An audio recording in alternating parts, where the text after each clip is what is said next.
Welcome to the Dirt Time channel. I'm Alan Halcon. And I'm Christopher Nierges. You know, Christopher, we did that video on grills and all that, and we broke out my grills. the big Esbit. You loved my big Esbits. I liked the small or the big Esbit grill and all that. Thank you. But I had a few people emailing me and, you know, you did? With their disapproval. Disapproval? Of why I don't like. Of my stove? No, their disapproval with me and why I don't like using a grill. So really, they disagreed with you? Yeah, they disagreed. And so I'd like to address that today. Okay, all right. You know, we've been doing this for a long time, so along the way you pick up certain skills and tricks and all that you can apply to the outdoor. Right, and there's stuff like those stoves that come out all the time. Sometimes they work, sometimes they don't. Yeah, and it wasn't so much the stove, it's just I don't like carrying that stuff. I don't either. Unless I'm car camping, I don't like carrying it. But what we normally carry, what we may carry is maybe a pie pan. True, because then you're not worried about the cost of it. Right, maybe a stainless steel container to boil your water, a billy can. Yeah, a billy can, like right there. Right. Yeah. So I just like to show people what I like to do and how, you know, what works for me. And I've done this for a long, long time.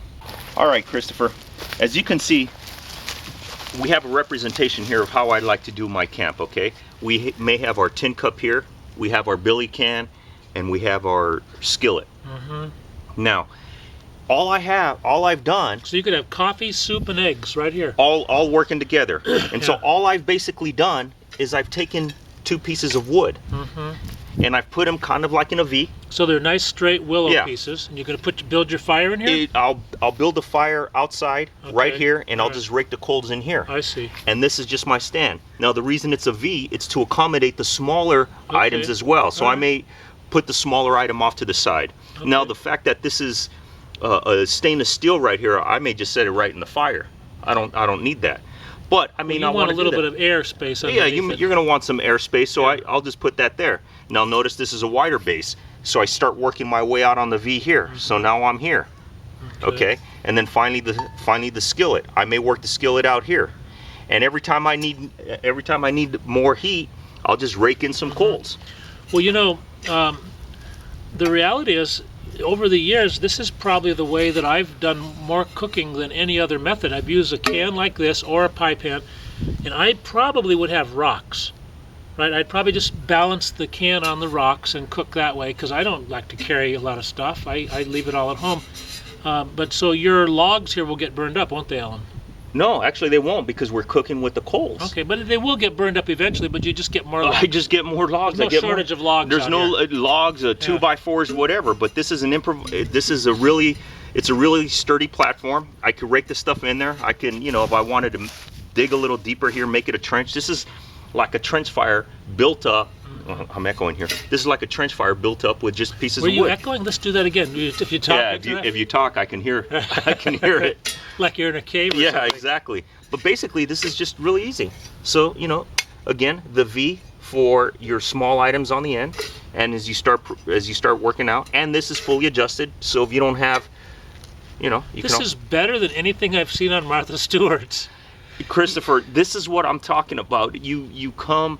You develop skills, you know what works, you can get rid of all that commercial trash that we are constantly bombarded with. Yeah, you know, so there you go. It's down, it's dirty, you don't need the grill, I don't need a stove, and people are going to say, well, what if, you know, you may not have fuel or whatever.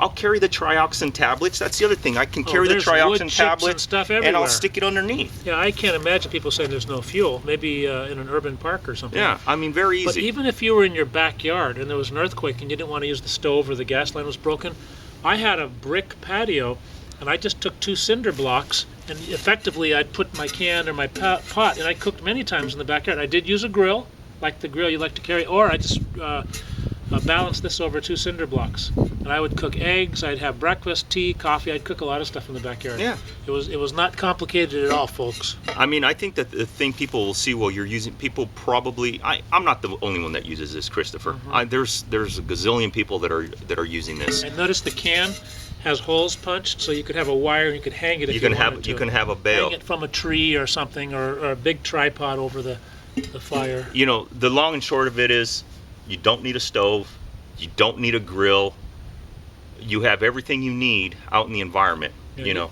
there's going to be those naysayers that say, well, what if you're in a place where you know, you don't have any wood or rocks to make yours. Well, Wooden, then I'm not going to cook. Aren't wooden rocks everywhere?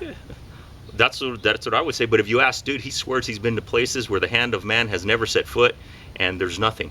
He says that. What is it? All sand?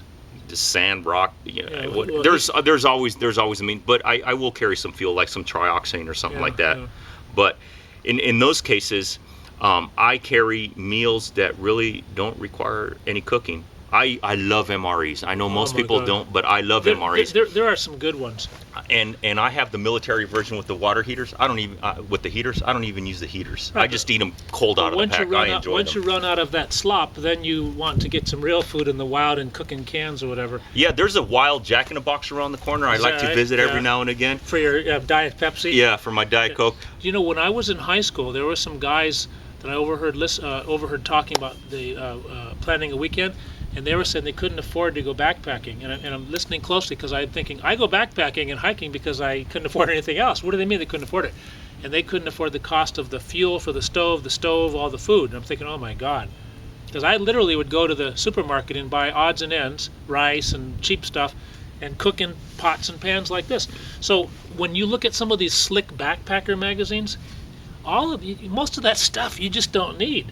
It does help some of the manufacturers send their children, you know, their daughters and sons through college.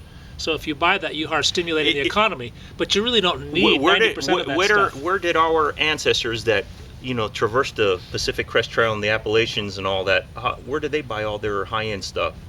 They traded. They would make stuff. There was no Walmart. There was no Trader Joe's. Were they using grills and Esbit stoves? And I'm sure they had Esbit stoves. Oh yeah, they had to. Across the Bering Strait, they had Esbit stoves, and they probably had grills. But actually, I don't mean Bear Grills. No, they had. I don't mean Bear Grill, but no, they would have made all that stuff. You know, it was their knowledge that they carried. They had tools to make tools. It was bone, stone, wood, whatever, and you traded with people, and that was life in the old days. That's what we're trying to get back to ourselves. Although I don't want to wear a loincloth like you, I like knowing the old skills in case of an emergency. Perfect. Right. On that note, I'm Alan Halcon, Christopher Nerigish. We'll see you next time on DirtTime.com.